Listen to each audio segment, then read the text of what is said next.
kung galit ka, hindi namin masadya.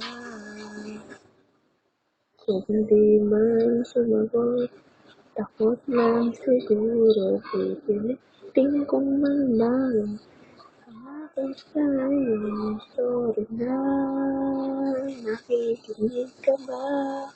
Malamang uwakap na sa ugali ko nito.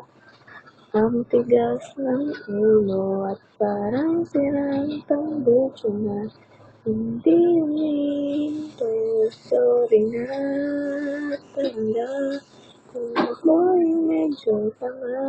Hindi ako nag-iisip, nauuna ang takot. Sorry na talaga sa aking nagawa. Tanggap mo ng mali ako, huwag sanang magtampo. Sorry na.